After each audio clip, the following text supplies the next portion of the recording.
탄소소재법 개정안이 지난 4월 30일 국회 본회의를 통과했습니다. 법사위에 계류된 지 약 2년 만의 일인데요.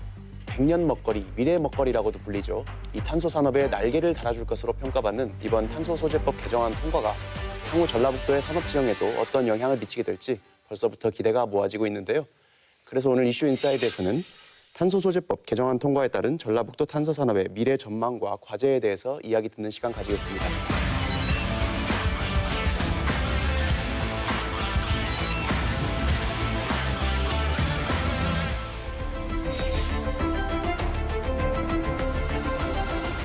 원장님, 아까 방금 제가 말씀드린 것처럼 이제 개정안이 국회를 통과를 했다고 하는데요.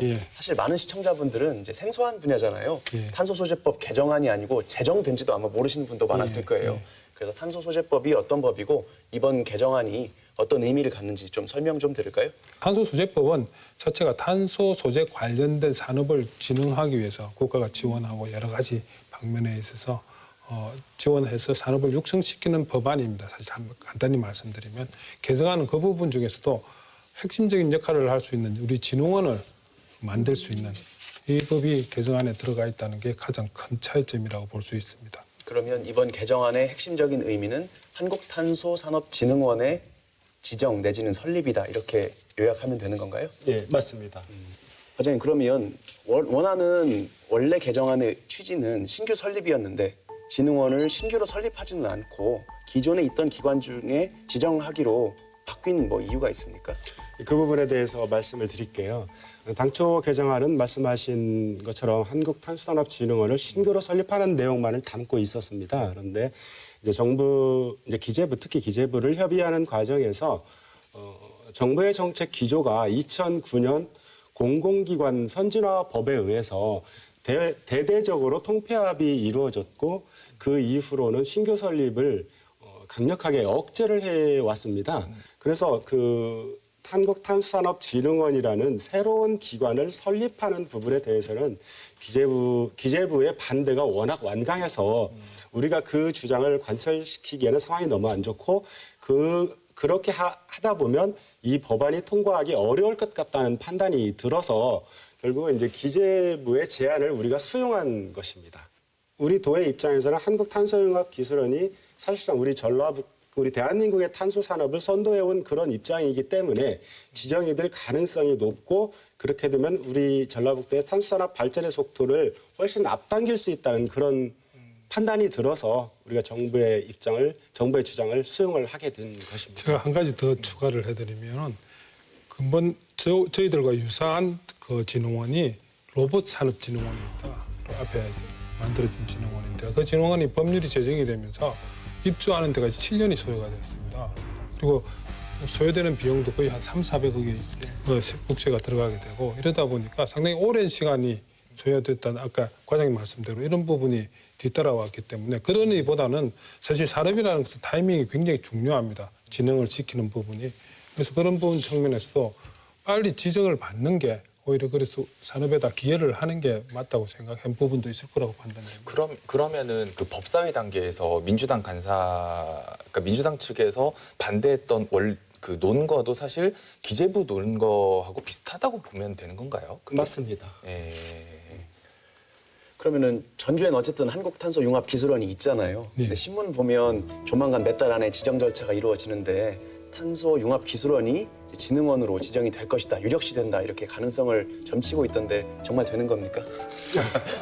그거는 저희들이 여기서 말씀드리기는 좀 어려운 것 같고요. 그 부분은 그 산업자원부가 운영위원회를 구성해서 그 운영위원회 안에서 여러 가지를 검토해서 결정을 하는 부분이기 때문에 그렇지만은 저희들이 그 탄소 산업을 위해서 이 전라북도가 노력해온 어떤 히스토리나 여러 가지가 그리고 인프라나 모든 그리고 지자체가 지원하는 모든 부분에 있어서 어느 지자체보다는 저희 전북도가 유리한 측면은 저는 감이 있다고 판단합니다.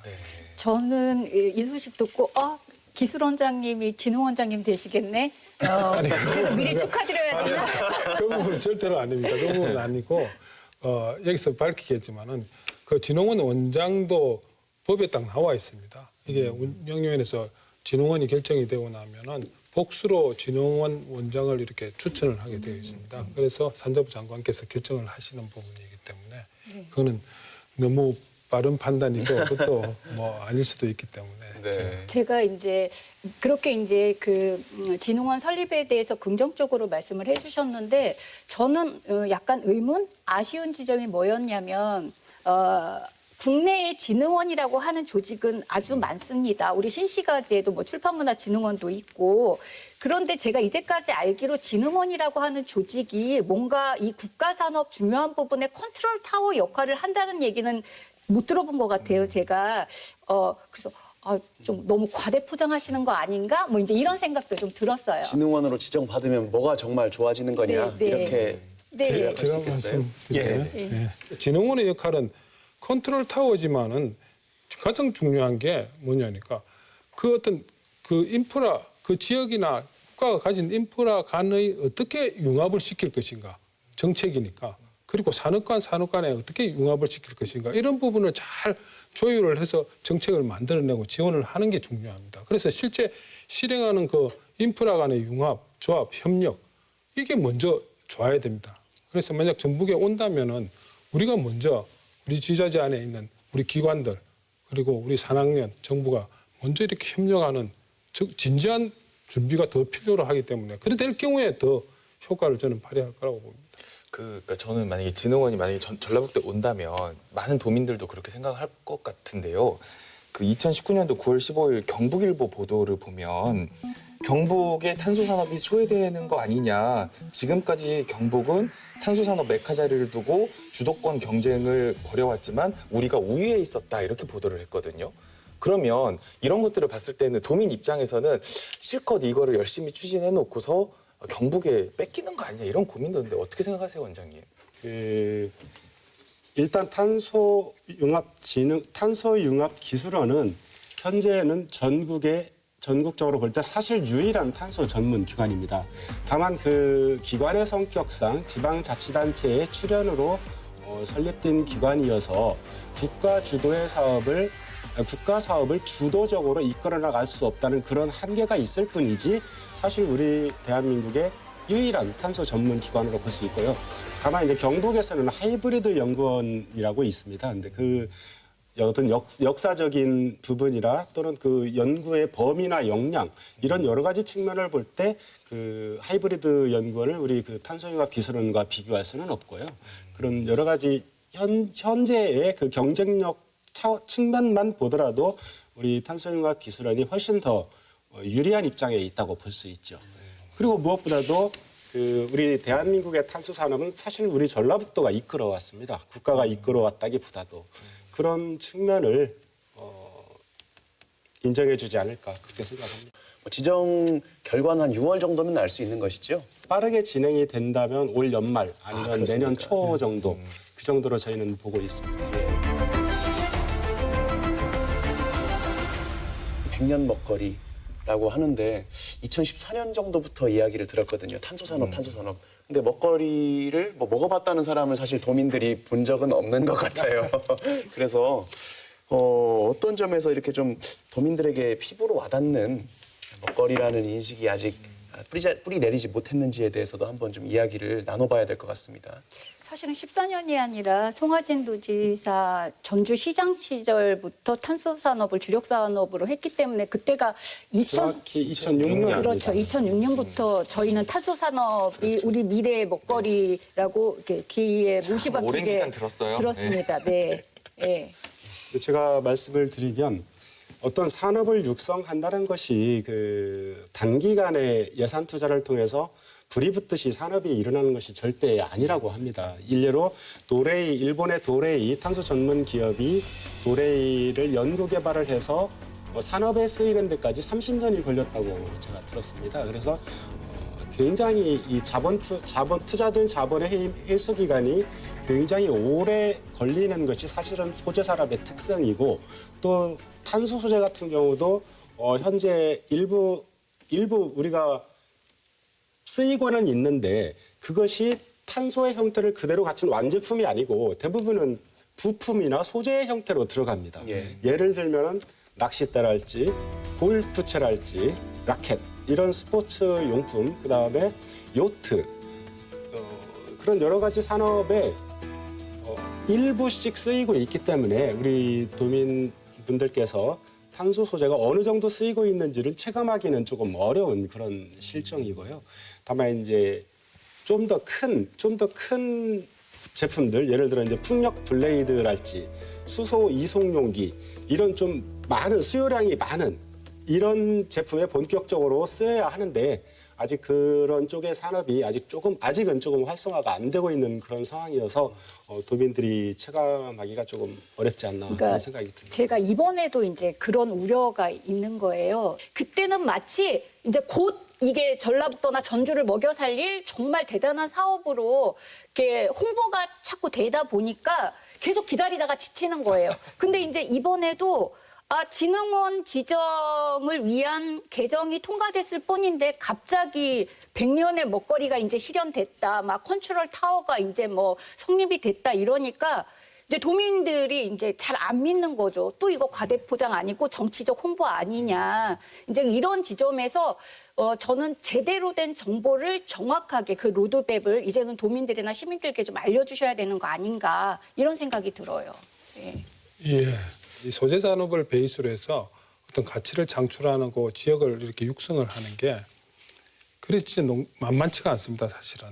그러는 가운데 사실은 우리 도 안에 탄소 관련된 기업이나 고용 창출은 계속 지속적으로 올라왔습니다, 사실. 보이지는 않고. 또 이런 홍보가 사실은 필요한데 이런 게 또 홍보적인 측면에서 좀 부족했던 부분이 있습니다.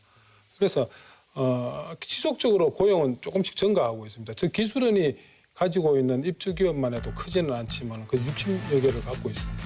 그 안에 고용 인원이 거의 100명 가까이가 창출을 하고 있고, 또 저희 기술원만 하더라도 4, 50명 하는 직원들이 지금 100여 명이 넘어가고 있는, 많지는 않지만, 그래 제가 아는 기업만 하더라도 계속 늘어가고 있고, 또 탄소 섬유를 이용한 부품 개발을 하는 기업을 상세하게 조사를 했습니다, 전국에. 그런 경우에 저희 전라북도가 가장 많습니다, 기업이. 물론 중소기업이지만 출발을 하다 보니까 그래서 그런 어떤 효과가 틀림없이 나타나기는 합니다. 그렇습니다. 하는데 그런 부분을 정확히 좀 전달할 필요는 있는 것 같습니다. 그러면 그런데 제가 과장님께 그런 건 한번 여쭤볼게요. 그러니까 예를 들어서 도민들이 이 탄소 산업을 미래 먹거리라고 잘 인지하지 못하는 근본적인 이유는 눈에 보이는 일자리 창출의 증가가 없기 때문이라고 저는 생각하거든요. 그런데 저는 원장님 말씀 일리 있다고 보거든요. 눈에 보이지 않는 중소기업들이 저는 굉장히 많을 거라고 봅니다. 그러니까 이거는 도민들도 좀 기다려야 되는 측면도 있을 것 같고, 도 측면에서도 그런 구체적인 어떤 비전을 보여주시면 더 도민들이 좀 더 받아들이기 쉬울 것 같습니다. 말씀을 드리자면 지금 효성 탄소 섬유 생산 공장 같은 경우 이제 효성은 대체로 원장님 계시지만 그 탄소 산업은 장치 산업이라는 얘기를 많이 합니다. 모든 것이 자동화 시스템이고 그러다 보니까 거기에 소요되는 인력 수가 고용 창출 개수가 그다지 높지가 않은 산업이에요. 그러나 그 효성에서 생산된 탄소 섬유를 2차, 3차 가공을 하는 그 이제 중간 단계의 기업들, 그리고 그 중간 단계의 기업들이 만든 부품을 활용하는 완제품 기업들, 이 기업들이 연쇄적으로 우리 아까 말씀하신 그 탄소 특화산단 여기에 집적화가 된다면 그야말로 우리가 많이 그 말씀을 드려온 탄소 밸류 체인, 탄소 소재 밸류 체인, 그것이 완성이 될 수 있다면 그 말씀하신 그 도민들이 느끼지 못하는 그런 고용 창출 효과나 이런 부분도 많이 개선이 되지 않을까 생각을 하고 있고, 현재 우리 도에서도 효성이 생산하는 탄소 섬유를 어떻게 부품이나 완제품에 적용할 것인가에 관한 그 고민을 많이 하고 있고, 그와 관련된 연구개발 사업을 여러 가지로 추진을 하고 있습니다. 이제 좀 시간이 지나면 효성이 만든 탄소 섬유를 적용한 그 중간 제품, 그리고 그 중간 제품을 적용한 완제품, 이 밸류체인이 훨씬 더 정교하게 구축이 될 걸로 저희는 보고 그런 희망을 가지고 일을 하고 있습니다. 도민들께서도 좀 인내력을 가지고 좀 지켜봐 주셨으면 하는 바람입니다. 전체 전라북도가 앞에 말씀드린 대로 갖추어야 될 인프라가 상당히 많이 구축이 되고 있습니다. 그 기업이 만들어지고 고용 창출을 일으키려면은 소재를 베이스로 하려면 지금 현재 탄소 소재는 그렇게 이제 글로벌하게 봐도 엄청나게 많은 양을 소진하고 있는 소재는 아닙니다. 발전하는 소재지. 그렇게 봤을 때 가장 중요한 게 지금 특정 분야에만 많이 사용이 되고 있습니다. 그래서 이 아이템을 새롭게 발굴하고 적용하는 분야를 얻어내야 됩니다. 이런 차원. 또 기존 들어가는 산업도 기간 산업도 충분히 많이 확대를 해야 되는 투 트랙 전략이 다 필요합니다. 그런 전략을 두고 우리가 전라북도 안에 작지만은 그런 기업들이 많다는 것은 그 기업들의 목소리와 다른 목소리를 충분히 들어서 정책을 수립하는 기관이 만약 들어선다면은 그걸 반영해서 실행을 하는 기관, 그리고 산학년에서 학교는 인력을 육성하는 기관, 그다음에 뭐 메이크 스페이스나 창업 쪽에서 그 새로운 아이템을 발굴하는 기업들, 그리고 그거를 스케일업을 해갖고 산단으로 들어가게 하는 작용, 이런 총체적인 전체적인 어떤 전략이 필요하다는 겁니다. 이제는. 그래서 그 역할에 지원을 하고 정책을 만드는 그 기관이 있어서 조정만 해준다면은 상당히 지금보다는 조금 더 빠르게 성장을 할 수 있지 않을까 하는 생각입니다. 그렇다면 아직까지는 효성에서 탄소 섬유를 뭐 만들어서 해외에 수출한다 이런 말도 듣는데 우리 도내 지역 기업들은 실질적으로 그거를 사용하면서 혜택을 보지는 못하고 있는 건가요? 아닙니다. 그게 지금 효성이 생산하고 있는 그 탄소 섬유 총량이 이번에 신규 라인이 3월 달부터 생산을 시작했습니다. 그래서 전체 연간 한 4,000톤 정도를 생산을 하고 있습니다. 하고 있는 양 중에 국내가 효성이 생산하고 있는 아이템의 소진량이 국내가 한 2,000톤 정도 됩니다. 소진량이. 그래서 효성이 생산하는 양보다 오히려 국내가 전체 소진한 양이 작습니다. 그래서 수출을 할 수밖에 없습니다. 구미에도 마찬가지고. 그래서 중요한 것은 국내가 탄소 섬유를 소진할 수 있는 아이템과 그 새로운 시장, 새로운 어떤 발굴하는 거, 이 부분이 훨씬 중요합니다. 부가가치도 높고. 그래서 계속 그걸 주장하는 부분입니다. 탄소 자동차, 탄소 지팡이 이런 것들 가끔씩 미래를 전망하는 데 나오는데 이런 것들이 우리 일상에서 직접 상용화돼서 볼 수 있으려면 어느 정도나 기간을 기다려야 될까요? 이게 그 일반적인 우리가 대부분 다 탄소 섬유나 탄소 소지하면 다 탄소 섬유만 생각을 합니다. 네. 다들 이 효성 때문에 그래 된 것 네, 같은데요. 네. 근데 탄소는 6대 탄소 소재가 있습니다. 섬유 말고도 여러 가지 탄소 소재들을 사실은 우리 주변에 사용되고 있습니다. 대표적인 게 하나가 활성탄입니다. 활성탄은 지금 공기 미세먼지 거르고 물 정수하고 이런 데 필수적인 그 탄소 소재입니다. 그래서 그걸 안 뜯어보면 모르는 거죠. 이 안에 보이지 다 않아요. 있으니까. 그리고 여러분들 그 공기 필터 있죠. 요즘 집에 있는 거. 그 안에도 막 한 개는 활성탄이 다 들어가 있습니다. 그게 없으면 제거를 못하기 때문에. 그렇기 때문에 6대 탄소를 이용한 관점에 있어서 접근을 하면 훨씬 더 눈에 보이는 아이템으로 나올 수가 있습니다. 제가 작년 겨울에 이제 라돈 문제나 전자파 문제 때문에 이제 겨울에 사용하는 이제 매트를 좋은 게 없을까 찾아보다가 탄소 매트가 정말 좋다고 네, 이제 얘기가 들렸어요. 그런데 탄소 매트를 사려고 보니까 가격이 다른 매트에 비해서 너무 높은 거예요. 그래서 망설이다가 못 샀는데 혹시 단가가 낮춰지는 어떤 계획이나 시기가 그 있을까요? 발열체를 이제 우리는 일반적으로 탄소 섬유는 이렇게 구조 형태로 되어 있는 큰 부품에 들어가는 데만 사용되는 거로 알고 있는데 아까 말씀하신 대로 국장님이 발열체가 대표적인 기능을 추구하는 제품입니다. 그중에 굉장히 잘하는 그 탑 레벨에 있는 기업이 중소기업이 우리 도내에 있습니다. 지금 발열체를 만들어서 그리고 발열 벤치 하죠. 네, 우리 지금 예, 발열 예, 벤치가 예. 우리 스냅버스 정류장이요. 그리고 네, 또 네, 우리 네. 전주시 안에 있는 기업입니다. 그 기업이 그거를 케이스로 해가 상당히 많은 아이템을 발굴을 하고 있고 뭐 적용해하고 하고 있기 때문에 사실 시장의 논리에 의해서 양만 늘어나면 가격은 다운되게 돼 있습니다. 저는 충분히 그걸 보장할 수 있습니다. 그렇군요. 네, 탄소 매트를 빨리 구매했으면 좋겠네요. 아무튼 뭐 두 분은 현장에서 어쨌든 준비를 하고 계획하시는 입장이신데 가장 시급하게 좀 해결해야 될 당면 과제다 이렇게 꼽을 만한 게 뭐가 있을까요? 시급하게 준비를 해야 되는 부분은 앞에서도 조금 말씀을 드렸는데 지금 탄소 산업을 가장 리딩하는 나라가 독일입니다. 독일이 똑같지는 않지만은 벤치마킹을 꼭 해볼 필요가 있습니다. 그 중에 핵심이 뭐냐니까 꼭 한 단어를 덜먹이라면 협력입니다. 협력과 각각의 아레나를 성실히 수행하는데 그래서 산, 학, 연, 정부가 각기가 가져야 될 롤이 있습니다. 그거를 굉장히 잘 수행을 합니다. 수행하면서 서로가 또 그 역할을 하는 자체 내에서도 협력 체계가 구성이 굉장히 잘 되어 있습니다.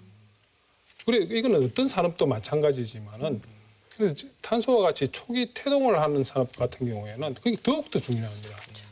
그래서 시급히 해야 되는 거는 우리가 우리 지역에 이걸 갖고 먹거리를 만들기 위해서는 우리 간에 먼저 진흥원 이전에 우리 간에 먼저 협력을 하고 먼저 전략을 짜고 먼저 실용화를 시키고 하는 이런 부분이 훨씬 더 저는 중요하다고 판단이 됩니다.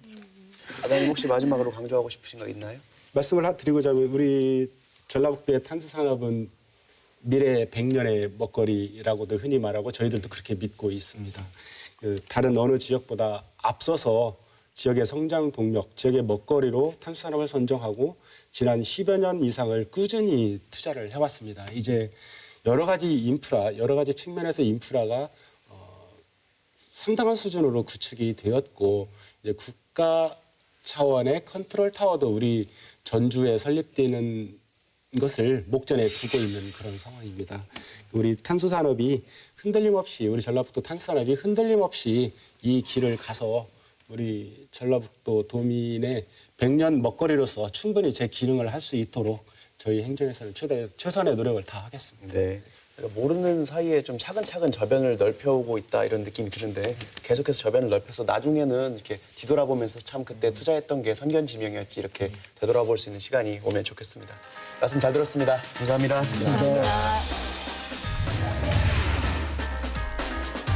이슈 옥타곤에서는 다양한 사회 문제에 관한 제보를 받고 있습니다.